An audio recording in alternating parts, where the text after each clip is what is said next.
Hamas యుద్ధంలో కీలక విషయం బయటపడింది. అక్టోబర్ 7న ఇజ్రాయెల్ పై హమాస్ చేసిన దాడికి సంబంధించిన కీలక విషయాలను ఐడిఎఫ్ సంపాదించింది. 2 ఏళ్ల పాటు వరుసగా జరిపిన సమావేశాలు మినిట్స్ ను ఐడిఎఫ్ బయటపెట్టింది.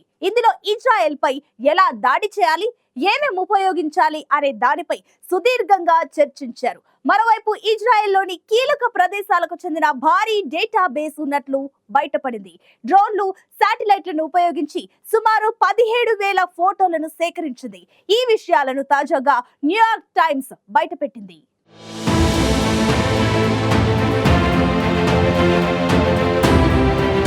గతేడాది అక్టోబర్ 23న హమాస్ చేసిన దాడికి ఇజ్రాయెల్ ఇప్పటికీ ప్రతీకారం తీర్చుకుంటూనే ఉంది.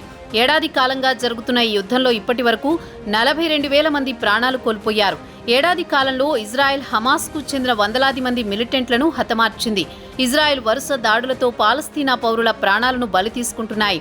తాజాగా గాజాలోని జబాలియా ప్రాంతంలోని శరణార్థి శిబిరంపై ఇజ్రాయెల్ వైమానిక దాడులతో విరుచుకుపడింది. ఈ దాడుల్లో 19 మంది పాలస్తీనియన్లు మృతి చెందారు. ఇక ఇజ్రాయెల్ జరిపిన దాడుల్లో వేలాది మంది శిథిలాల కింద చిక్కుకున్నట్లు అధికారులు వెల్లడించారు. గత వారం రోజులుగా జబాలియా ప్రాంతంలో ఇజ్రాయెల్ జరుపుతున్న దాడుల్లో 150 మంది మృతి చెందినట్లు తెలిపారు.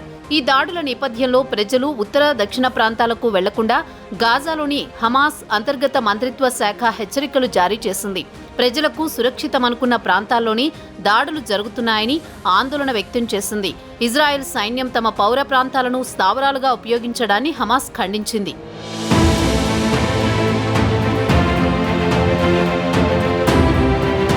హమాస్ మిలిటెంట్లు గత అక్టోబర్ 7 నాటి దాడికి ముందు 9/11 తరహా భారీ దాడికి కుట్ర పన్నినట్లు తెలుస్తోంది.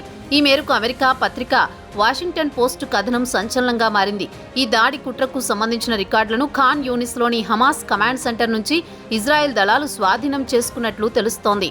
హమాస్ రాజకీయ సైనిక విభాగాలు 2 ఏళ్లుగా వరుసగా జరిపిన సమావేశాల మినిట్స్లో ఈ ప్లాన్లు పొందుపరిచి ఉన్నాయి. దీనికి సంబంధించి ఇరాన్ అధికారులతో హమాస్ నేత యహ్యా సిన్వార్ సంభాషణలను కూడా గుర్తించారు. వీటిని ఐడిఎఫ్ బలగాలు Washington post, wall street journal వంటి పత్రికలకు అందజేశాయి. తాజాగా న్యూయార్క్ టైమ్ 10 సమావేశాలకు సంబంధించిన మినిట్స్ ను పబ్లిష్ చేసింది. సిన్వార్తో పాటు అతడి సోదరుడు మహమ్మద్ డెయీఫ్, మార్వన్ ఇస్సా ఈ సమావేశాలకు హాజరైనట్లు తెలుస్తోంది. ఇజ్రాయెల్పై దాడులకు రైల్వేలు, బోట్లు, గుర్రపు బగ్గీలను వినియోగించాలని వారు ప్లాన్ చేశారు.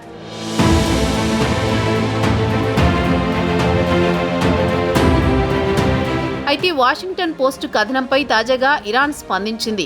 ఈ నివేదికను ఇరాన్ తిరస్కరించింది. గతేడాది ఇజ్రాయెల్పై హమాస్ చేసిన దాడుల్లో టెహ్రాన్ పాత్ర లేదని న్యూయార్క్లోని ఐక్యరాజ్య సమితి ఇరాన్ శాశ్వత మిషన్ స్పష్టం చేసింది. ఖతార్ రాజధాని దోహాలో ఉన్న హమాస్ అధికారులు ఇజ్రాయెల్పై దాడి ఆపరేషన్ గురించి తమకు ఎటువంటి సమాచారం ఇవ్వలేదని తెలిపింది. గాజాలో ఉన్న హమాస్ సైనిక విభాగం మాత్రమే ఆ దాడి ప్రణాళికను రచించుకున్నాయని, హమాస్ మమ్మల్ని ఇజ్రాయెల్పై వారు చేసే దాడికి కలిసి రావాలని సంప్రదించలేదని తెలిపింది. అసలు దాడి చేసే సమాచారం కూడా తమకు ఇవ్వలేదని, ఆ దాడికి సంబంధించి ఇరాన్ హిజ్బుల్లాను లింక్ చేయడం సరికాదని న్యూయార్క్ టైమ్స్ మీడియా ప్రచురించిన నివేదిక పూర్తిగా కల్పితమని, అందులో ఎలాంటి నిజం లేదని ఇరాన్ పేర్కొంది.